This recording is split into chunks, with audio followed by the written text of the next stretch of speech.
안녕하십니까. TV쇼 진품명품 왕종근입니다. 오늘로서 저희 TV쇼 진품명품이 100회를 맞았습니다. 슬기로운 조선들께서 남기신 물품을 찾고 또 세상에 널리 알리기 위해 노력하는 TV쇼 진품명품. 그동안 보내주신 여러분의 관심과 성원에 다시 한번 감사의 인사를 드립니다. 오늘은 100회 특집인 만큼 그동안 이 시간에 소개된 내용을 정리해보는 시간도 갖고요. 또 새로운 물품도 소개해드리겠습니다. 자, 쇼감독단 세 분 소개해드리겠습니다. 만화가 강철수 씨 나오셨고요. 안녕하세요. 탤런트 조민희 씨, 안녕하세요. 개그맨 김창준 씨 나오셨습니다. 안녕하세요. 물건의 최종 가격을 결정하시는 감정의 전문가들이죠. 감정위원회 위원 네 분 소개해드리겠습니다. 김선원 위원, 양의숙 위원, 백부영 위원, 그리고 특별히 전쟁기념관에서 박재광 학예관께서 나와주셨습니다. 고맙습니다. 자, 100회 특집 TV쇼 진품 명품 100회인 만큼 또 어떤 소장품이 공개될지 여러분들 관심이 모아지시죠. 첫 번째 의뢰인 모시겠습니다. 어서 오십시오. 안녕하세요. 예, 현역 군인께서 나오셨습니다. 본인 소개를 부탁드리겠습니다. 국방부 근무지원단 의장대대 병장 권석원입니다. 예. 총성. 권석원 병장께서 나오셨는데 병장이면 제대도 얼마 안 남았죠? 얼마 안 남았습니다. 예. 그럼에도 불구하고 아주 군인 정신이 투철한 군인이 나오셨습니다. 군인답게 옛날 칼을 갖고 나오셨네요. 아주 오래된 것 같이 보이는데 이거 어떤 칼입니까? 저희 선조께서 임진왜란 당시 성함은 권자와 욱자를 쓰시는 예. 어르신이 쓰시는 칼로서 400년 정도로 추정하고 있습니다. 400년 그렇죠. 칼은 녹이 썼기 때문에 저희가 오늘 특별히 이게 장갑을 낀 손으로 조심스럽게 만지겠습니다. 우선 칼을 좀 뽑아 주십시오. 뽑을 때는 예. 이거를 누른 다음에 여기 뭐 달려 있군요, 이런 게. 잠금 장치가 돼 있나 보죠, 이게? 예. 그래야 이제 다닐 때 칼이 막 빠지면 안 되니까. 아, 그래요? 누른 다음에요. 이걸 누르고 쫙. 네. 밀고. 이야, 이거 뭐? 이거 멋있습니다. 칼이 왜 이렇게 진짜 예리하네요? 예, 무섭네요. 칼날이 아직 칼은 녹이 슬었지만은 네. 칼날은 아주 예리합니다. 요 끝도 아주 상당히 뾰족하잖아요. 예. 찔렸어요. 이 칼로 그러니까 참. 왜군들을 좀 많이 찾겠습니다. 그렇겠죠? 그렇죠. 임진왜란 때니까. 네. 예. 여기 홈이 두 줄이 이렇게 파져 있어요. 마치 대금을 보는 것 예, 같네요. 파져 있고 날은 한쪽만 있죠. 예. 네. 그리고 그리고 이 칼등이 좀 얘는 칼등은 좀 두껍죠. 예. 예. 칼등은 두텁습니다. 전체적으로 칼이 좀 예. 무겁습니다. 여긴 노쇠 같아요. 노쇠고 손잡이가 이렇게 예. 있고 지난번에 이 시간에 칼이 한번 나온 적이 있는데 그때는 그때는 이제 손잡이가- 요 손잡이 부분이 예. 없어가지고 예. 좀 아쉬웠었는데 네, 이번에는 네. 거의 완벽한 모양을 다 갖추고 있거든요. 집안 어른이 무관이시나요? 무관은 아니셨고 말입니다. 네. 문관이셨는데 예. 임진왜란 당시에 나라가 위태로우니까 의병을 모아서 그러셨군요. 그렇군요. 저쪽 칼도 좀 보죠. 긴 칼, 이거요. 긴 칼도 좀 뽑아주시겠어요? 또 차이가 있을 것 같아요. 작은 칼하고. 이렇게 긴 칼이 어유.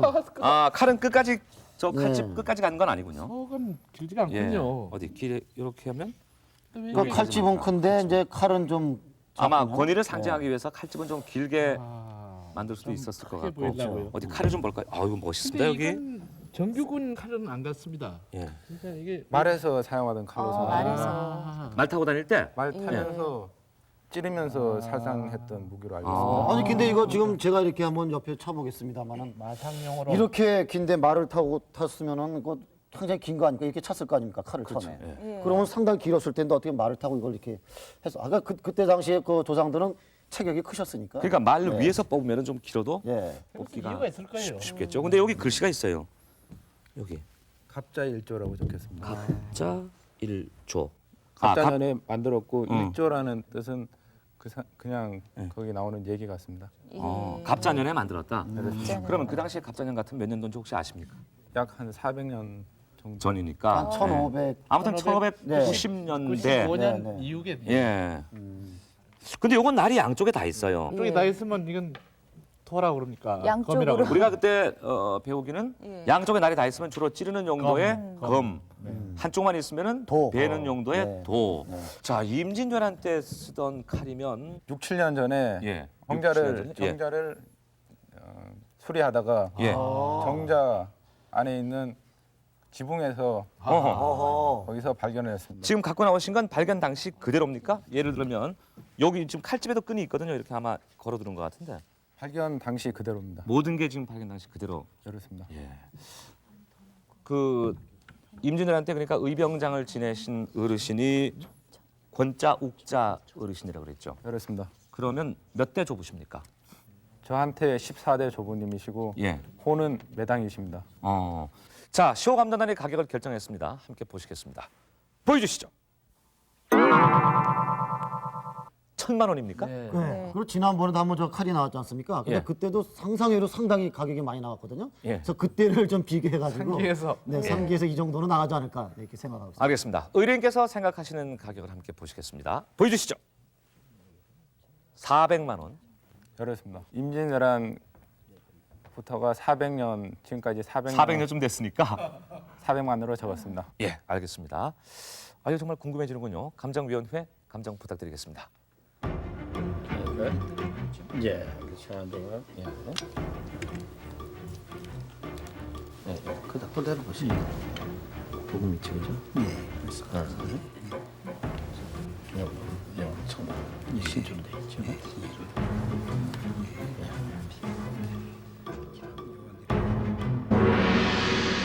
예, 감정이 끝났습니다.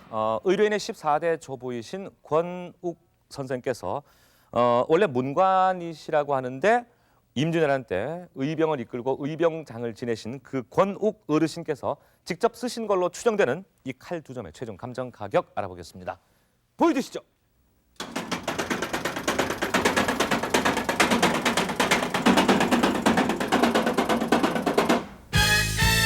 2천만 원. 대단한 가격이 나왔습니다. 백보영 의원께 여쭤보겠습니다. 임진왜란 때 쓰던 칼이 맞다는 말씀이겠죠? 의뢰인께서 말씀하시는 그 당시에 꼭 그분이 썼는지는 확실하게 말씀을 못 드려도 연대가 거의 그 정도 됐다고 봐야 될 것 같습니다. 예. 지금 그 주칠한 거가 똑같습니다. 손잡이 검의 손잡이에 주칠하고 네. 또 칼에 칼집에 그 주칠하고 거의 똑같고 네. 그리고 또 검의 그 장식의 그 합금이나 또 칼의 합금이나 거의 합금이 똑같이 되어 있습니다. 그러니까 네, 두 개가 같은 시대는 맞다는 네, 말씀이죠. 같은 시대가 틀림없고 당시에 지금 의뢰인께서 말씀하시는 그 당시에 그분이 쓰셨는지는 몰라도 네. 거의 그 당시 거가 아니겠나. 박재광 의원께서는 어떻게 보셨습니까? 그러니까 유품의 발견 장소가 누대로 내려오듯이 정자에서 발견됐다 한다면은 그 선조되시는 분 중에 한 분이 사용을 했다는 것인데 그 선조되시는 분들 중을 이렇게 보면은 실제적으로 사용했을 만한 분이 매당 선생을 제외하고는 없다는 사실입니다. 네. 따라서 이제 가능성이 좀 높다고 할 수 있겠고 또 보통 이제 조선 전기의 환도 앞에 조그만 칼을 보면은요. 네. 환도 같은 경우에는 크기가 한 70에서 80cm 정도가 가는데 네. 임진왜란을 전후로 해가지고서 칼의 길이가 길어지게 됩니다. 왜냐하면 외검이 상당히 크기도 크고 전투에서 편리하고 기능도 많기 때문에 점차적으로 우리나라의 환도도 외검을 모방해가지고서 점차적으로 길어지는 추세로 나갑니다. 실제 이 길이는 실제 작은 길이기 때문에 조선 전기에서 후기로 넘어가는 과도기에 제작된 게 아닌가라는 생각 때문에 그 가능성은 이제 높겠고 그리고 뒤에 큰 칼에 이제 도신에 칼 아래 새겨져 있는 갑자라는 것은 어떻게 보면 제조 연도인데 그 갑자 제조 일조. 연도도 매당 선생이 생존 기간하고 어느 정도 맞아 떨어지는 점으로 봐서 임진왜란 당시에 그분이 사용했을 가능성은 농후하다고 볼 수 있겠죠. 예. 그리고 칼 두 점의 길이가 다르고 그다음에 이 검의 경우는 의뢰인께서 알고 계신 바로는 말을 타고 쓰는 것이다. 지금 이렇게 알고 있거든요. 그 각각의 용도도 좀 여쭤볼게요.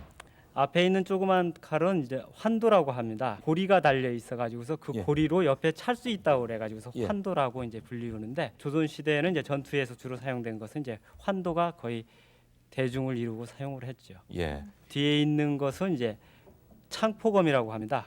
일반 검의 단면 같은 경우는 다이아몬드 형태로 돼 있을 텐데 예. 실제 그것은 삼각형을 세우는 형태, 그렇죠. 창포입의 단면처럼 생겼다고 그래가지고서 창포검이라고 부르는데 호신용으로 쓰면서 일종으로 이제 약간 좀 지팡이 비슷한 걸로도 사용할 수 있게끔 실제 마상용에서 사용하는 검은 일반 보병용 검보다는 작게 나타납니다. 왜냐하면 사용 빼고서 휘두르기 위해서는 그 그만큼 작지 않으면은 사용하기가 불편하기 때문에 실제 마상에서는 사용한 것은 아닙니다. 임진왜란 때 조상이신 권욱 선생께서 직접 쓰시던 칼로 거의 생각해도 될 것 같습니다. 그렇습니다. 예, 2점 잘 맞습니다. 고맙습니다.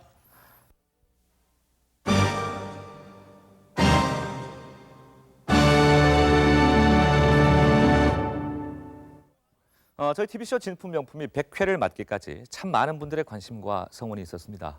우선 이 자리에 직접 서 주신 의뢰인이 300분이 넘습니다. 그리고 출장 감정에 참여해 주신 분들은 더 많은 숫자죠. 그리고 저희 진품 명품 담당자 앞으로 의뢰하신 물건을 소개하는 그런 편지를 보내주신 분의 숫자는 실로 엄청난 숫자입니다. 이렇게 많은 성원을 보내주신 여러분께 다시 한번 감사의 인사를 드립니다. 그리고 아마 그동안에 소개된 물품 가운데 특히 관심을 끌었던 물품은 한 번 더 보고 싶은 그런 생각이 여러분 들지 않으십니까? 근데 강철수 씨, 이 시간에 소개된 물품 가운데 가장 고액, 감정 가격이 가장 높았던 물품이 뭔지 그러니까 기억하십니까? 전광판이 모자라서 못 나왔던 거예요. 예. 9,990 그게 아마 9999 산삼하고 나왔던 게 있는데 산삼하고 실물 크기로 그려진 어떤 영정 같다고 영정. 저는 생각이 그거 됩니다. 기억하시고 조민희 씨는? 네, 저도 산삼으로 기억하고 산삼. 있거든요. 그래서 저희가 최고 감정가를 기록한 물품 5가지를 선정을 했습니다. 근데 쭉 정리를 하다 보니까 특히 도자기하고 그림이 좀 높은 가격이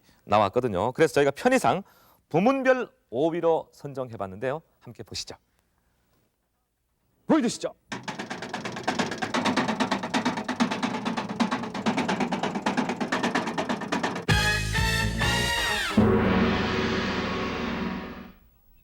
분야별 최고 감정가 제5위 1969년부터 지금까지 하고 있는데요. 예. 그 헌책 더미 속에서 같이 발견된 겁니다.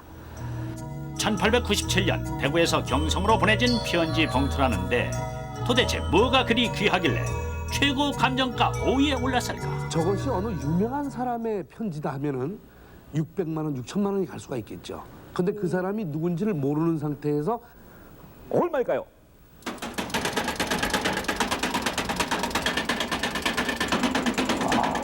600만 원이 넘어섰네요. 2,300만 원? 감정가의 비밀은 우표도 아니고 봉투도 아니고 바로 이중원으로 된 소인. 전국 다 합쳐봐야 우체국이 25개밖에 없었던 1897년. 그것도 단 3일밖에 사용되지 않았던 희귀한 소인이었으니 가격이 엄청날 수밖에. 최고 감정가 4위. 교지와 교서. 국가문화재 보물 1212호입니다. 보물입니까? 네. 보물로 지정된 교지와 교서. 의뢰인의 선조이자 임진왜란 당시 옥포 해전에서 공을 세운 이운영 장군의 임명 교지와 이순신, 권율, 원균 등 당시 공신의 이름이 기록된 이 교서의 보여주시죠. 감정가는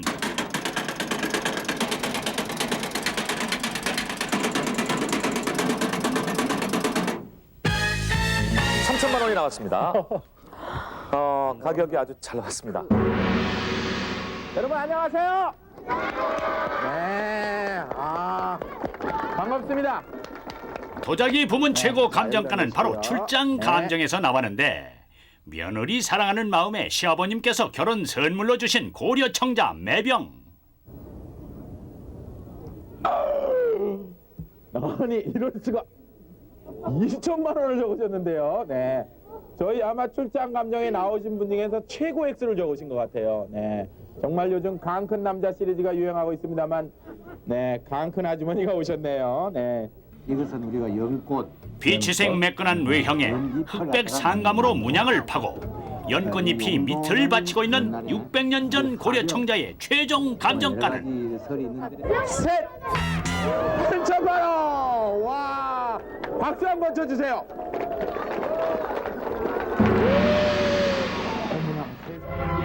최고 감정가 제2위. 마포에서 홍준철입니다. 네. 뭘 갖고 나오셨습니까? 네, 어? 산삼을 좀 산삼이에요? 네. 이게 산삼이에요? 아니 한도 뿌리가 아닌 것 같은데. 불로장수의 명약 산삼은 24뿌리. 24뿌리. 강원도 하천에 있는 그 대성산이라고 있습니다. 대성산. 예. 친구하고 이제 그 등산 겸 이제 더덕을 캘 겸 해가지고 올라갔다가요. 그것을 발견했습니다. 요거를 보고 이제 제가 했죠. 네. 느낌으로 딱 할 때 아 이거 산삼이다 그 이거. 이파리도 네. 3이파리하고 여기 비슷한데요. 예. 여기 엄청 이파리 작더라고요. 하나만 봐도 산삼인 줄 알았다고 하는데 보여주시죠.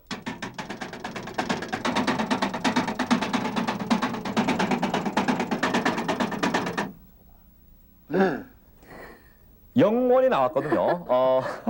최종 감정가는 무려 1억 550만 원. 이 방송이 나간 후 간곡한 사연과 함께 산삼을 사겠다는 전화가 전국에서 쇄도했다. TV쇼 진품 명품 대망의 최고 감정가 제1위. 제 19대조 할아버지십니다. 이분이 누구시냐? 조선 전기 중종 반정 때 1등 공신이신 유순정. 제가 아는 거는 대쪽 같은 성품과 덕망 높은 인품으로 유명했다는데 좀 자세히 보면 그 곰보지는 곳에 태어났다. 얼굴에 점 하나 곰보 자국 그 인품까지 생생하게 표현된 이 영정의 최종 감정가는 보여주시죠.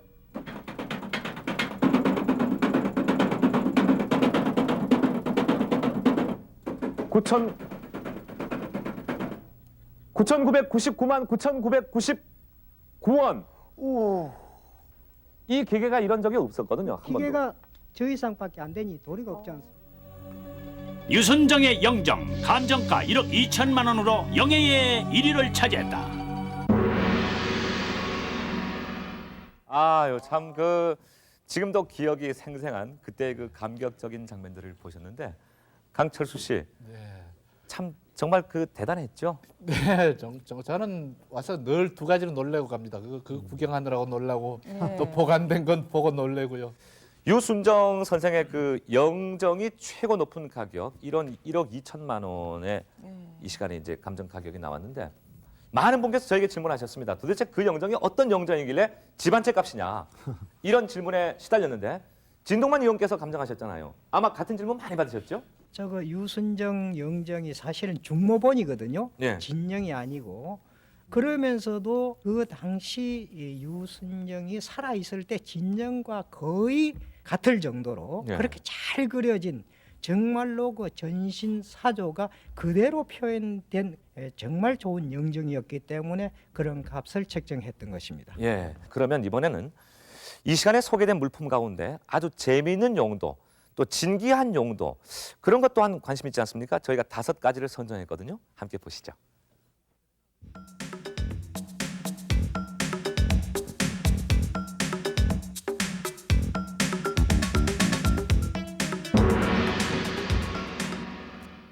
영도 제5위 선조의 묘를 이장하다 발견한 소꿉장난처럼 작은 백자들인데 소꿉장난 하잖아요.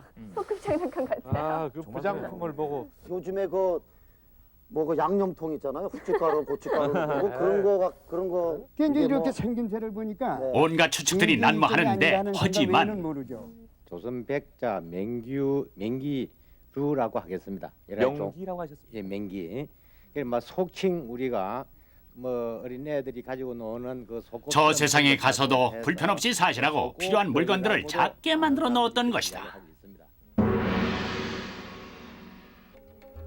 4위는 도끼 7개. 거부가 나란히 나와서 소개한 이 잘 없는 도끼의 비밀.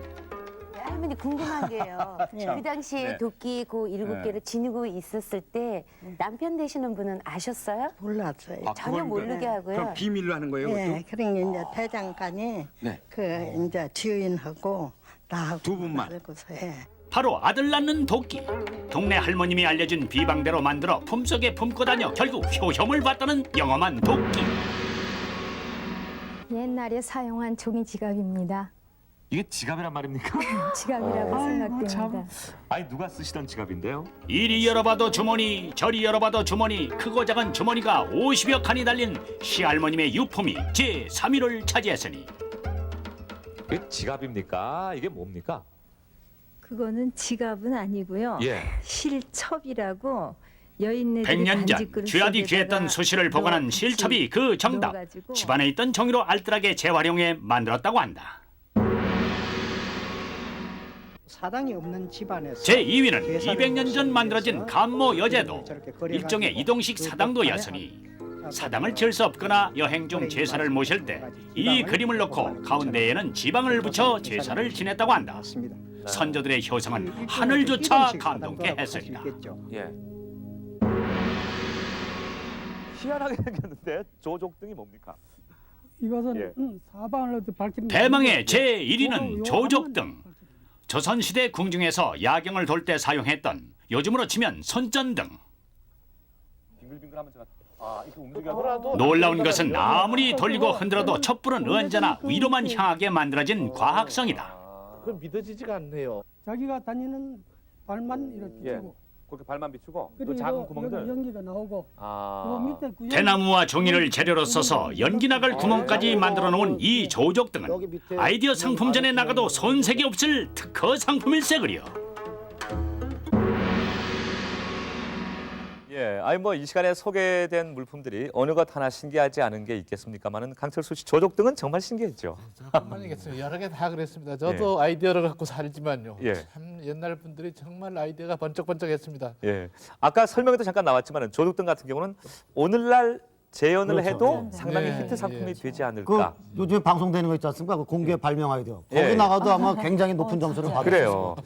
시간이 조금 더 길었으면은 저희가 좀 더 다양한 물건들을 보여드릴 수가 있을 텐데 조금 아쉬운 감이 있습니다. 아무튼 계속해서 여러분의 성원을 기대하면서 100회 특집 TV쇼 진품명품 두 번째 의뢰인 탤런트 고두심 씨를 모시겠습니다. 어서 오십시오. 반갑습니다. 자, 저희 프로그램에 처음 나오셨어요. 시청자 여러분께 간략하게 좀 인사 말씀을 하시죠. 예. 반갑습니다. 고두심 씨가 갖고 나오신 건 밀짚 모자도 아니고 산초 빌라가 쓰는 모자 비슷한 이게 어떤 모자입니까? 이거 예. 제주도에서만 사용했던 모자 같아요. 제주도에서 네. 제주도에 이 재료가 뭐? 제주도의 그 예. 들에서 나는 풀 그 대로 만든 것 그래요? 머리 같은데요. 부분이 좀 좁거든요. 머리 좀 통이 큰 사람은 못 쓸 것 같은데요. 써보죠 뭐. 예, 한번 한번 써보시겠어요? 써보시겠어요? 직접 써보시죠 의뢰인께서 한번. 무슨 아유, 어디? 햇볕 가리개니까요. 위에만 살짝 예뻐요. 걸치게 돼 있는 거예요. 그러니까 그 여기 아낙네들이 끈이 아마 있었을 것 같은 예. 거거든요. 왜냐면 제주도에 바람이 세잖아요. 예. 그러니까 날아가죠. 끈은 있었을 것 같은데 끈은 지금 끈은 여기 지금. 없는 거 아 같아요. 여기 자주 여기에 끝맺던 자리. 여기 양쪽에 있어요. 떨어진 것 같아요. 근데 굉장히 정교해요. 정교하고 참 네. 튼튼해 보입니다. 네, 손으로 그리고 좀 같아요. 저기 이게 보관 상태가 굉장히 좋지 깨끗하고. 않습니다. 보관 상태가 깨끗한 걸로 봐서 그렇게 오래되진 않았죠? 얼마나 됐을까요? 아 제가요 예. 이 저기 진품 명품 예. 이 프로그램 섭외를 받고 굉장히 예. 고민을 했어요. 예. 제 아들이나 예. 또 손자에 가서는 이제 진품 명품 이 프로그램이 진행되고 있으면 가지고 나올 게 있어요. 근데 제가 가지고 나올 게 없어서 굉장히 고민하고 있었는데 예. 집안에 지 언니가 이 물건을 가지고 계셨어요. 가지고 계셨는데 그 언니가 17살 때 시집 올 때 네. 와서 보니까 시할아버지가 쓰고 계시더래요. 그러니까 여자분들만 쓰는 게 아니라 한 남자 100년은 넘었을 예. 것 같지 않나. 이름은 이게 야. 뭡니까? 뭐 밀짚 모자, 이렇게- 밀짚 모자 뭐 있을 거 아니겠어요? 정당벌립이라고. 정당벌립? 네. 어떤 정당벌립? 립자가 모자. 립자가 모자 립자니까. 네. 이게 지금 촘촘하게 짜진 이 올수를 한번 세워보세요. 이거 거짓말 안 보태고 수억 개가. 그리고 요 윗부분은 또 문양이 참 예쁘게 여기. 이거 다 손으로 만드셨을 거 아닙니까? 근데 고두심 씨가 고향이 제주 아닙니까? 네. 그럼 지금도 혹시 제주 가면 이런 모자 볼 수 있어요? 지금은 거의 볼 수가 없어요. 이게 저도 네. 아주 어렸을 적에 봤을 것 같은 느낌이에요. 어렸을 때 본 것 같은. 느낌. 자, 쇼감도단은 많이 정말. 보셨죠? 또 네, 들어가서 좀 고민하시기 바라고요. 고두심 씨가 그 댁에 가 보면은 상당히 그 우리 그 조상들께서 남기신 거, 네. 그 수집하는 취미가 있다고 들었거든요. 그래서 저희가 특별히 이렇게 연락을 드렸거든요. 수집까지는 아니고요. 제가 참 좋아해요. 예, 그 여인네들이 쓰던 미니품들 좀 몇 점을 가지고 있는데요. 예. 굉장히 볼수록 정감이 있고요. 참 아름다워요. 그러면 그건 이제 고두심 씨 다음 대에 다음 대 정도 지금 이 이 시간에? 프로그램 이 시간에 그럼 이 프로그램도 제 다음 대가 누가 진행을 하면은 한 50년 뒤에. 아니 지난번에 예. 뭐 산삼도 그 예. 여기 프로그램에 진행됐지 않습니까? 예. 그럴 때 냄새 맡았으니까 우리보단 더 제가 아무튼 그때까지 살아 있다면 네. 그냥 수염 이렇게 하얀 수염을 하고 제가 안녕하십니까. 그럼요. 그거 예. 한번 또 보죠. 뭐. 네. 예, 알겠습니다. 자, 쇼 감정단이 가격을 결정했습니다. 함께 보시겠습니다. 보여주시죠. 120만 원? 예. 모자치고는 좀 비싸지만요. 사실 이게 뭐 몇 천만 원 이렇게 나갈 건 아니고요. 단지 하나 강조하고 싶은 건요. 제가 별별 나라 다니면서 별 모자를 다 봤는데요. 저것같이 저렇게 야무지게 짠 건 태어나서 처음 봅니다. 예. 모두 심씨 같습니다. 볼수록 이렇게 감탄사가 아주 저절로 나오고. 정교하게 짜여졌기 때문에 손으로 딴다는 건 정말 경이적인 것 같아요. 저 네. 정도로 나온다는 거는. 그리고 그 언니 얘기가 예. 이게 한 30년 전에 이런 그 벌립들 좋은 상품 예. 가지고 있는 그 저 대회가 있었대요. 아하, 예. 근데 거기 나가서 1등을 먹은 거잖아요. 아, 이게 예. 그럴만합니다. 그러니까 대단한 제주도에서도 알아주는 네. 정당 벌립을 갖고 나오셨는데, 자, 고두심 씨가 생각하시는 가격을 함께 보시겠습니다. 보여주시죠. 65만 원? 상당히 구체적인 가격이 나왔는데 뭐 어떤 가격이요? 65만 아니 원이라는 저거는요 가격입니까? 예. 그냥 10년에 한 10만 원은 올려도 되겠더라고요. 예, 그래서 그거를 이렇게 그래서 65만 원을 제시하셨습니다. 예, 감정위원회 감정해 주십시오. 우리가 이거는 햇볕을 보거나 비를 맞거나 그러니까 좀 씻어나간 맛이 있고 여기는 맛이 또 좀 틀리죠. 예. 지금 칠하지 않은 자연스럽게 그 가로에다가 이거 입는 겁니까? 가로선 있는데 모자가 없습니다. 결과가 나왔습니다. 네. 고두심 씨의 고향 제주에서 100여 년 전에 만들어진 것으로 추정되는데 밀짚 모자는 아닙니다. 뭘로 짰는지 저희가 소재를 지금 잘 모르는 상태에서 쭉 진행을 했고 이름도 정당 벌립이라고 하는데 아마 사회자 생각에는 제주 방언 같기도 한데 이 정당 벌립의 최종 감정 가격 알아보겠습니다. 보여주시죠.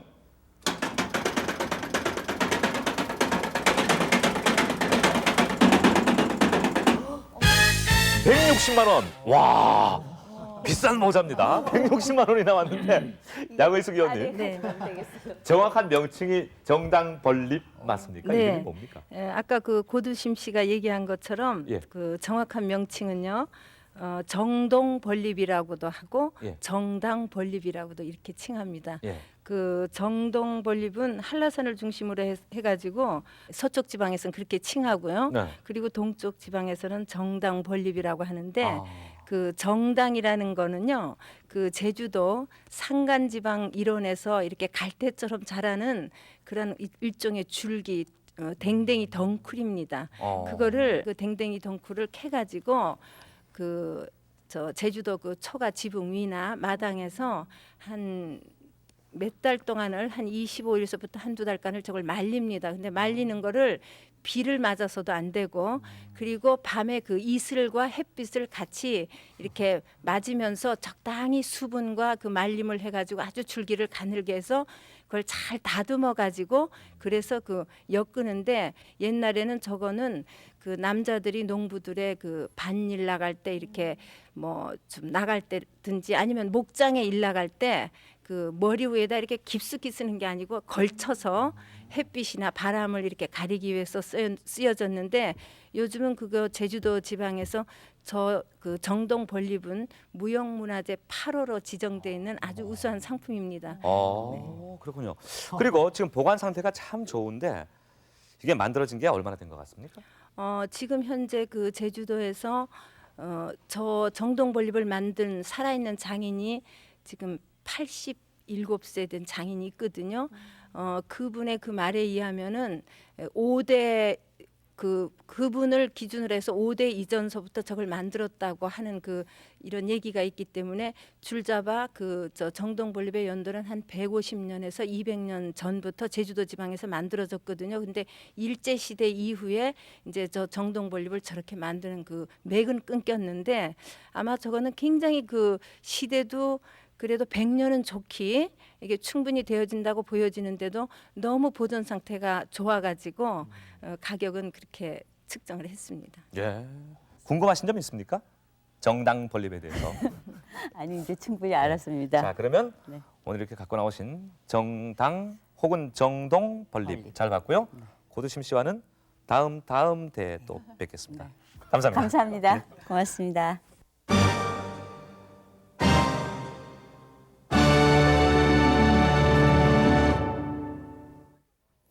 TV쇼 진품명품 그간 시청자 여러분의 성원에 힘입어 오늘 100회 특집으로 방송하고 있습니다. 그런데 시청자 여러분께서 느끼시는 의문 가운데 하나가 그러면 저기 감정위원석에 앉아 계신 전문가들 감정위원들이 남의 물건은 잘 감정하시는데 본인들은 그러면 어떤 소장품을 갖고 있을까? 상당히 궁금하게 생각하시는 걸로 알고 있습니다. 그래서 오늘 저희가 저 네 분 중에 한 분의 애장품을 직접 찾아가 봤거든요. 함께 보시죠.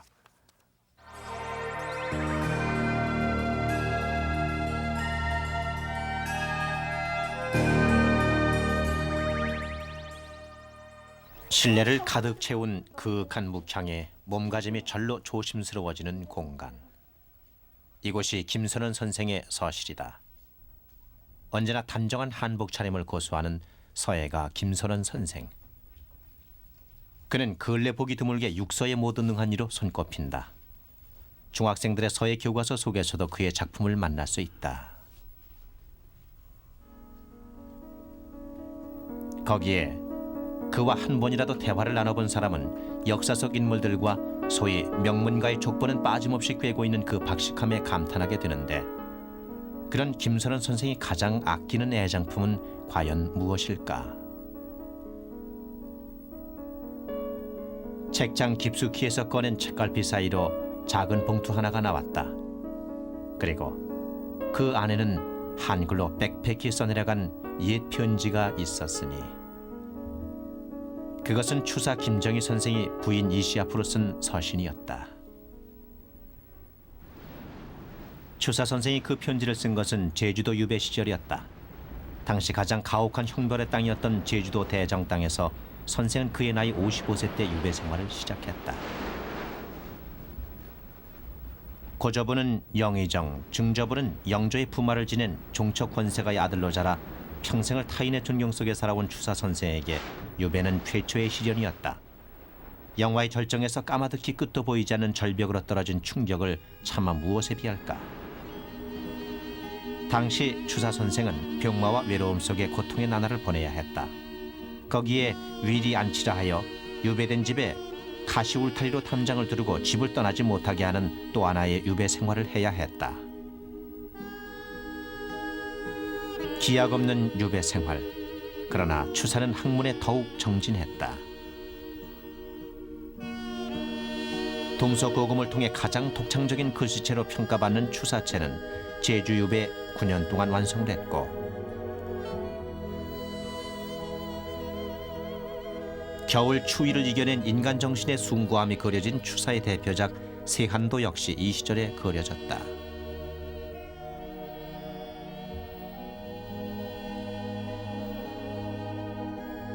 그러나 북풍이 거센 황무지의 땅 대정, 외로움이 깊은 만큼 그리움은 커졌으니 추사는 부인 예안이 씨를 비롯해 가족과 벗들에게 수많은 편지를 써 무트로 오고 가는 기약 없는 인편에 띄웠다. 그중 한글로 쓰여진 편지들은 사랑하는 아내와 며느리를 위한 것이었으니 추사 선생님께서 그 부인이나 또 그 며느리한테 쓴 편지가 약 한 지금까지 밝혀진 바로는 한 20-30통이 됩니다. 근데 이 편지는 추사 선생이 부인한테 보낸 마지막 편지인데 불행하게도 부인은 이 편지를 받지 못하고 돌아가셨습니다. 그래서 부인한테 보낸 편지를 부인이 영원히 읽지 못하고 돌아가셨다는데 더 애착이 가고요. 또 추사 선생이 쓰신 그 편지 중에서 가장 말년에 쓴 한글 편지라고 할 수 있습니다. 끝내 부인이 읽어보지 못한 편지. 그 속에는 아내의 쾌유를 비는 추사의 간절한 마음이 이렇게 적혀 있다. 우록정을 자시나 보오니 그 약에 쾌의 동정이 계시올지 원해서 심려 처절하옵기 형용 못하겠나이다. 후세에 기록된 추사 선생은 세안도 속의 소나무처럼 꼿꼿한 인물이었다. 그러나 빽빽히 써내려간 한 장의 편지, 그 속에 비친 선생의 모습은 안타까운 사랑에 가슴 아파하는 한 남자의 지순한 모습이었다. 네. 아, 여기 추사 선생의 인격도 엿볼 수 있는 그런 편지까지 봤는데, 그러니까 부인한테도 꼭 존댓말을 썼다는 말이죠? 그렇습니다. 편지에는? 예. 뭐 부인 안녕하시오 이렇게 돼 있습니까? 예. 하시압 이런. 하시압. 예. 아. 아무튼 김선원 선생님의 그 애장품을 통해서 이 추사 선생님께서 한글로 쓰신 건 아마 잘 모르셨을 거예요. 예. 오늘 저희가 덕분에 알게 된 것 같고, 자, 저희 TV쇼 진품명품에 출연하고 싶은 분들 많이 계시죠. 저희 TV쇼 진품명품 담당자 앞으로 편지를 보내주시면 됩니다. 보내실 곳은 서울특별시 영등포구 여의도동 18번지 한국방송공사 TV2국 TV쇼 진품명품 담당자 앞입니다. 소장품의 사진과 자세한 설명서를 곁들여 주시기 바랍니다. 저희 TV쇼 진품명품에 출연하시는 분께는 덴폴에서 전달하는 컬러 텔레비전, 한국 샤프에서 전달하는 VTR을 드립니다. 그리고 단체로 출연하시는 분들께는 커먼 프라자에서 기념품을 드립니다. 자, TV쇼 진품명품 100회 특집, 오늘 마지막 의뢰인 신수교 선생님을 모시겠습니다. 어서 오십시오. 안녕하세요. 예. 자, 두루마리로 된 걸 갖고 나오셨습니다. 예, 이게 뭡니까? 중전 반전 때 예. 이거 반정 공신들의 내린 교서입니다, 이게. 그러면 중종 반정 때 공신들의 명단. 교서라고 그래서 말하자면 상장과 공신 녹권. 그걸. 중종 반정 때 어디 펼쳐볼까요? 네. 여기서부터. 네, 제가 붙잡고 있겠습니다. 이렇게 펴가지고. 이거 보시면 난 익은 사람들이 많은데. 여기 뭐. 이 바탕이 종이가 아니고 천 네, 같습니다. 천 같죠? 조금 더 그쪽으로 당겨 보실래요? 네. 그쪽에 살짝 좀 네. 들어주실래요? 이렇게 네. 들고. 중종 반정이면은 1506년? 1506년인가 아마. 2년이에요, 2년. 2년 때 이게 받으신 걸로 알고 있어요. 예. 저 정덕 여기? 중국 구호인데 이게 중종 2년입니다. 정덕 2년. 예. 1504년. 4년. 그렇습니까? 네. 예. 자, 그러면 저 앞부분에는 뭐 서문 같은 게 있지 않습니까? 이게 저 16대조 되는 분인데 예. 이 양반이 이제 공신이 착종이 돼 가지고 이 양 개인한테 이렇게 내리신 건데 훈두건 이 양반이죠. 사등훈. 요 분이 집안 어른이십니까? 이거는 조상 되시는 분은 바로 신은윤 어른이신데 몇 등 공신입니까? 4등 공신. 4등이군요. 4등. 그러면 집안 어르신은 4등 공신이셨고 1등 공신을 한번 보죠. 어떤 분들인지. 1등 공신은 박원종, 성기한, 박영문, 유순종, 신인무. 유순정? 유순정 어르신은 아까 우리 왜 TV쇼 진품명품에서 최고가를 기록했던 그 영정 속의 인물. 주인공. 예. 그게 1등 공신은 다 우리가 이제 기억할 수 있는 그런 분들이군요. TV에서 반영한 조광조. 조광조. 지금 마침 조민희 씨가 그 조광조 말씀을 하셨으니까 KBS 드라마 조광조가 그 중종 반정을 배경으로 한 드라마거든요. 그렇죠. 그 드라마에 보면은 아마 여기 계신 인물들이 상당히 많이 등장하실 것 같아서 저희가 화면을 좀 준비했거든요. 함께 보실까요? 연산군의 학정으로 민심이 흉흉해지고 있던 1506년 연산군을 폐위하기 위한 조선 왕조 최초의 쿠데타가 있었으니 때는 연산군 12년 음력으로 9월 초 이튿날이었다. 박원정, 그는 반정의 핵심 인물로서 훗날 영의정에 올랐다. 불가능할 겁니다. 갑시다.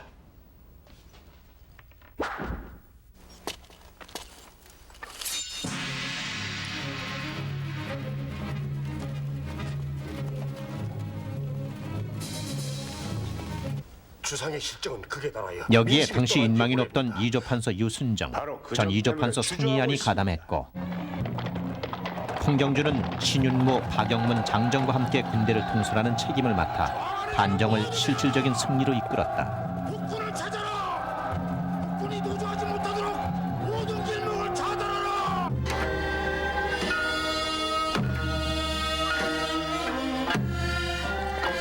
이로써 연산군의 시대는 마감되고 진성대군이 왕으로 추대되니 이분이 조선조 11대 왕이신 중종이다.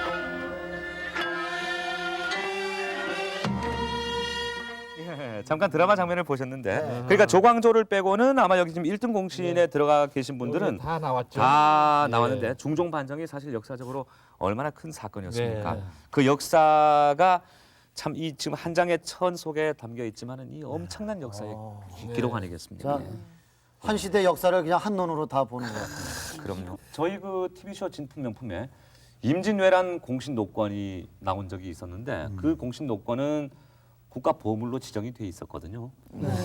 그러면 이 공신 노건도 사실 뭐 보물이나 국보급 아닐까요? 그죠? 역사 편찬위원회나 또 국립도서관에서 이원구이 보존할 수 있다면 한이 여기 기꺼이 말하자면 시세할 그런 저걸 아, 그렇습니까? 아, 참 좋은 뜻을 갖고 계시고 아무튼 대단히 중요한 그런 게 나왔기 때문에 쇼 없는 단 또 진통 좀 겪으셔야겠네요. 예, 그래서 고민하시기 바라고. 그러니까 신은윤 글도 잘 썼다고 그러셨잖아요. 시서해서 서예가로서 아주 유명한 분이에요. 자, 쇼 감독단의 가격을 결정했습니다. 함께 보시겠습니다. 보여주시죠. 3천만 원. 네. 아까 제가 저 드라마를 잠깐 봤지만요. 이걸 보면서 드라마를 보니까 정말 공부도 되고 재밌네요. 실감이 나지 않습니까? 그래서 3천보다는 더 써도 실질적으로 괜찮지 않을까. 의뢰인께서 생각하시는 가격을 보시겠습니다. 보여주시죠. 200만 원입니다. 역사의 기록사로 저거지 가격 따지겠습니까? 그저 제 생각에는 한 200만 원 가치가 있지 않냐 이렇게 생각하고 있어요. 알겠습니다. 감정위원회 감정해 주십시오. 박원종, 신종희, 이선정, 박영민이 막 나오네. 홍경주, 선이안. 그 사람들이 이제 전국 4등, 전국 1등 공신. 이거는 4, 5등 공신한테 주는 건 아니죠? 그렇죠.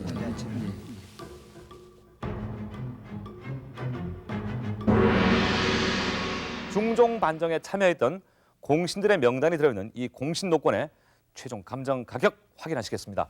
보여주시죠.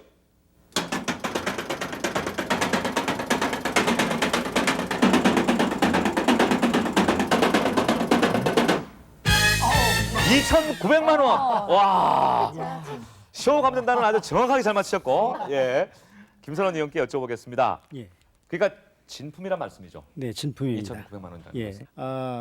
그 당시에 그 공신 그 중종 반정이 일어난 것이 이제 9월 달이었거든요. 네. 근데 그 다음 해 2월 달에 이제 공신들을 책록을 했는데 그때는 모두 99명이 공신이었습니다. 네. 1등 공신이 7명이고 2등 공신이 13명, 그리고 3등 공신이 31명, 4등 공신이 48명. 네. 그 이제 여기 나온 이 저 취산군께서는 4등 공신에 책록되었습니다. 네. 근데 이 어른은 예.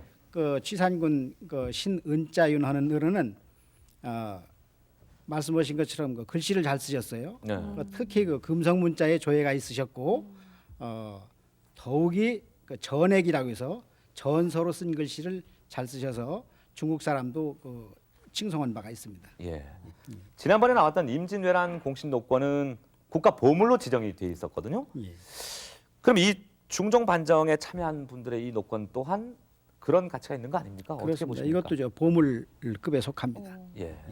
자, 그리고 명단 앞에 이제 그 임금님의 하사품이라든지 뭐 그런 것도 있다고 말씀하셨거든요. 예. 어떤 내용인지 이 내용을 좀 예. 소개해 주시죠. 그 앞부분에 보면 예. 그 어른의 그 학문과 인품에 대해서 좀 나오거든요. 네. 신하가 왕실에 공이 있으면 반드시 후한상으로 그 공을 갚는 것은 옛날의 도리였다. 오직 시서로, 그러니까 그 신공은 오직 시서로 업을 삼고, 이제 시경과 서경 중국 고전입니다. 시서로 업을 삼고 붓은 글씨를 잘 썼다는 걸 이제 칭송한 말이죠. 종효와 왕의지의 다 중국 명필들입니다. 종효와 왕의지의 경지에 나갔으며 이름이 연방에 천거되었다. 연방은 그 성균 진사를 연방이라고 합니다. 네. 예. 그런 내용이 있습니다. 그리고 가격이 3,000이면 3,000이지 2,900이 나온 이유는 뭡니까? 예, 근데 저 정도의 그 연대라도 예. 보관이 잘 되었으면 예. 그 뭐 어제 만드는 것처럼 깨끗할 수 있습니다. 네. 근데 보관을 그 너무 소홀하게 했던 것 같습니다. 예. 공수도권 진품 예, 잘 봤습니다. 고맙습니다.